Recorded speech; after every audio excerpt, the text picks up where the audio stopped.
राष्ट्रीय सह संगठन महामंत्री शिव प्रकाश का बयान, पहलगाम पर जो देश सोच रहा वैसा ही जवाब होगा। पहलगाम वक्फ और संविधान पर विपक्ष पर निशाना।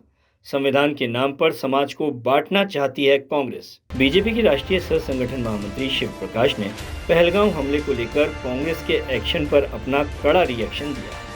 तो वहीं संविधान और वक्फ को लेकर कांग्रेस की घेराबंदी कर राहुल गांधी को निशाने पर।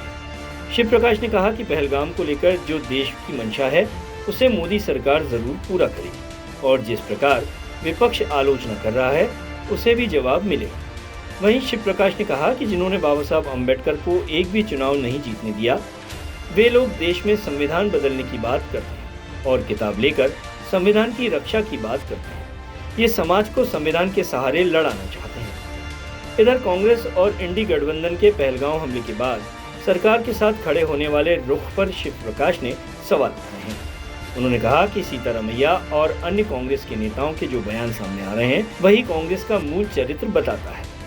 देश के अंदर लोकतंत्र को खतरा परिवार की राजनीति से है। देश की राजनीति में प्रोपोगंडा पॉलिटिक्स चल रही है। ये सब बात राष्ट्रीय सह संगठन महामंत्री शिव प्रकाश ने स्वर्गीय ब्रिजेश शूनावत की चतुर्थ पुण्यतिथि पर स्मरण कार्यक्रम के दौरान अपने संबोधन में कही। पहलगाम का भी कुछ दिनों में सुनने के लिए मिलेगा कि जो देश चाहता है वैसा हो गया।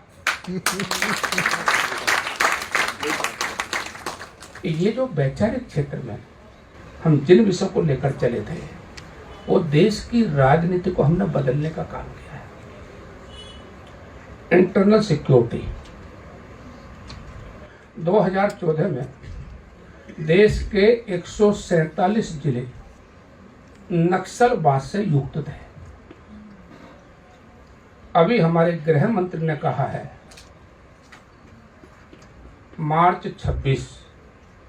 31 मार्च 2026 इस देश के अंदर उसके बाद नक्सलवाद का विषय सुनने के लिए नहीं मिलेगा। जब लोकसभा नहीं थी, राज्यसभा नहीं थी, इमरजेंसी थी, कोई सदन नहीं था, उस समय संविधान के मूल प्रस्तावना के अंदर धर्मनिरपेक्ष और समाजवाद शब्द जोड़ दिए। 35 से किसी चर्चा में नहीं आया। वो लोग समाज को लड़ाने के लिए संविधान बचाने का नारा दे रहे हैं। क्यों? क्योंकि सबको इकट्ठे करके एक सूत्र में पिरोने की राजनीति के स्थान पर सबको बांटकर राजनीति करना, विभाजन की राजनीति करना, एक निश्चित वोट का कंसोलिडेशन करना और उसके बल पर राजनीति करना। अभी कांग्रेस पार्टी ने कहा पहलगाम पर साथ है, लेकिन सिद्धारमैया क्या बोल रहे हैं, सोच क्या बोल रहे हैं, मूल चरित्र प्रकट होता है। और इसलिए विभाजन की राजनीति ये उनका चरित्र है और लंबे समय से इस चरित्र का है। दूसरी बात, परिवार। कई बार आप सोचते हैं जब चर्चा आती है हमारी पार्टी के अंदर भी परिवार के लोग हैं, है ना, अच्छी बात है, लेकिन परिवारवादी राजनीति का मतलब क्या है? इस देश के अंदर अनेक दल ऐसे हैं जिनकी तीसरी पीढ़ी भी तैयार होगी और इसलिए देश के अंदर बीजेपी छोड़कर सारे राजनीतिक दलों का चरित्र क्या है? ये परिवार केंद्रित राजनीति करते हैं। बाबा साहब अम्बेडकर जी को एक भी चुनाव नहीं जीतने दिया, 1952 का नहीं जीतने दिया, 54 का नहीं जीतने दिया। नेहरू जी स्वयं सभा करने के लिए गए थे। आपकी जानकारी के लिए 74,333 वोट कैंसिल कराए गए और 14,373 से बाबा साहब हारे थे। इलेक्शन कमीशन ने पिट भी नहीं ली थी। वो लोग देश को संविधान बदलने की बात करके एक प्रोपेगेंडा पॉलिटिक्स करने का काम कर रहे हैं। व्यवहार कैसा है? अपने ही कैबिनेट के फैसले को सार्वजनिक फाड़ते हैं और संविधान की रक्षा की बात कर रहे हैं। इधर स्वर्गीय ब्रिजेश शूनावत का स्मरण करते हुए राष्ट्रीय सह संगठन महामंत्री शिव प्रकाश, उप मुख्यमंत्री राजेंद्र शुक्ला ने उनके व्यक्तित्व और कृतित्व पर प्रकाश डाला। तो वहीं इस स्मरण कार्यक्रम में पहुंचे स्वर्गीय शूनावत के परिजनों ने उन्हें कुछ अलग ही अंदाज में याद किया। मुझे पहली बार ब्रिजेश जी का व्यक्तित्व कितना विराट था ये सुनने और देखने का अवसर मिला, क्योंकि जब तक विजय जी थे तब तक मेरे पास मध्य प्रदेश की जिम्मेदारी नहीं थी।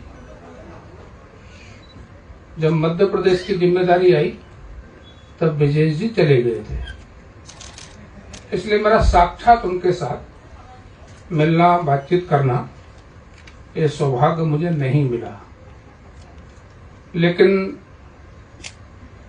बिटिया ने जो वर्णन किया, उनकी स्मृति में जो कार्यक्रम हमारे चलाए जाते हैं, शैलेंद्र जी ने जिस विषय की चर्चा की और आपने जिस प्रकार से मुक्त कंठ होकर और खड़े होकर उनके सम्मान में तालियां बजाकर श्रद्धांजलि या सम्मान प्रकट किया, उससे ध्यान में आता है कि विजय जी का व्यक्तित्व एक श्रेष्ठ व्यक्तित्व था और भगवान ने उनको हमसे जल्दी छीन लिया। मध्य प्रदेश के लिए, मध्य प्रदेश की राजनीति के लिए उनका और भी अधिक योगदान हो सकता था। आज के इस अवसर पर मैं उनको स्मरण करते हुए, अपनी भावपूर्ण श्रद्धांजलि व्यक्त करते हुए और उनकी स्मृति में जो कार्यक्रम चल रहे हैं उनको अपना सहयोग और समर्थन व्यक्त करते हुए, मात्र 55 साल की उम्र में लोगों के दिल और दिमाग में इतनी गहरी छाप छोड़ना, ये अपने आप में ही बात को बताता है कि विजय जी का व्यक्तित्व कैसा था। मैं जब 2003 में पहली बार विधानसभा का चुनाव जीत के भोपाल आया तो सुनील पांडे जी यहाँ पर उपस्थित है, तो जावली की भूमिका के बारे में चर्चा हुई।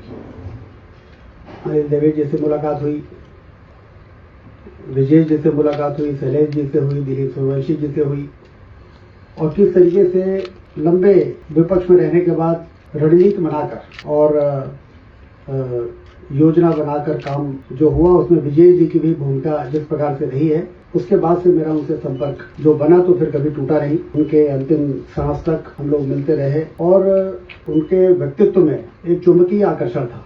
उनसे वो जैसा बताया गया कि खुद वो समस्याओं की बात नहीं करते थे, समस्याओं का समाधान करते थे। लोग उनसे मिलते थे और अपनी समस्याएं बताते थे और वो कहते थे चलिए बैठते हैं और फिर उसका कैसे सोल्यूशन निकल सकता है, समाधान हो सकता है। और सिर्फ भारतीय जनता पार्टी के कार्यकर्ताओं के दिलों में गहरी छाप छोड़ के नहीं गए। समाज के विभिन्न क्षेत्रों में, चाहे वो मीडिया हो, चाहे वो सामाजिक संगठन हो, साहित्य में काम करने वाले संगठन हो, सभी लोगों के बीच में वो बहुत लाडले व्यक्ति के रूप में उनको मैं देखता था, मैं वॉच करता था कि आखिर विजय जी में ऐसा क्या है जिसके कारण हर व्यक्ति उनसे आकर्षित होता है और उनके प्रति, उनके पीठ पीछे भी उनके बारे में बहुत अच्छी बात करता है।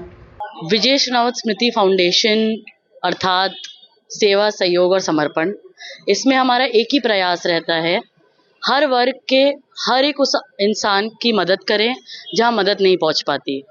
चाहे वो एक छोटी सी चीज़ हो, राशन बांटना, चाहे ठंड में कंबल बांटना हो, चाहे मेडिकल कैंप लगा के मेडिकल सुविधाएं पहुंचाना हो हर उस वर्ग को जो बड़े बड़े डॉक्टरों के पास अपॉइंटमेंट बुक नहीं कर पाते। तो हमारी बस यही कोशिश रहती है कि सबका साथ दें, जिस तरीके से जो हमें पापा ने सिखाया है कि सेवा करते रहो, फल की चिंता मत करो, उसी उद्देश्य को लेते हुए आगे बढ़ते हुए VLF के कार्यक्रमों में हम लोग काम करते जाएंगे।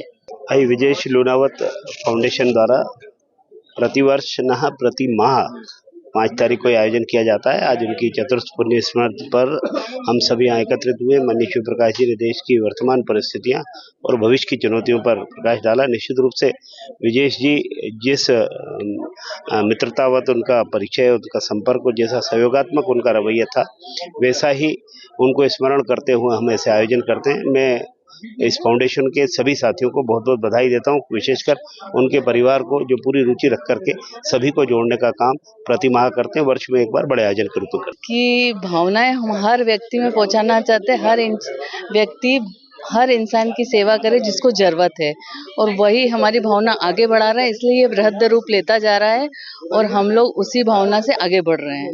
तो काम तो कम नहीं है, बढ़ते ही जा रहे हैं और भारत में जिनकी आवश्यकताएं अधिक है उनको हम काम में ले रहे हैं और वो हम अपना काम समझ के कर रहे हैं। यही हमारी भावना है।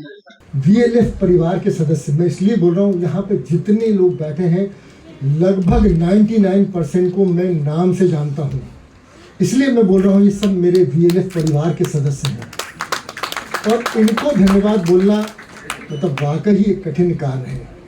मैं धन्यवाद की जगह ये बोलूँगा, पिछले 48 महीनों से VLF परिवार ने जो यह परंपरा निभाई है, सेवा, सहयोग और समर्पण की, हम आशीर्वाद लेना चाहेंगे श्रद्धेय मन से कि यह परंपरा हमारी जारी रहे।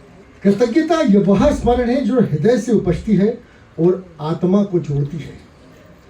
आज के इस पुण्य अवसर पर जब हम एक महान आत्मा की पुण्य स्मृति में एकत्रित हुए हैं, मैं सभी का दिल से आभार प्रकट करता हूं जिन्होंने इस आयोजन को सफल बनाने में अपना बहुमूल्य योगदान दिया। हमारी ऊर्जावान और समर्पित VLF टीम, आपका श्रम, ऊर्जा और भावनात्मक लगाव इस आयोजन की आत्मा रहे हैं। आप सभी को मेरा विशेष धन्यवाद।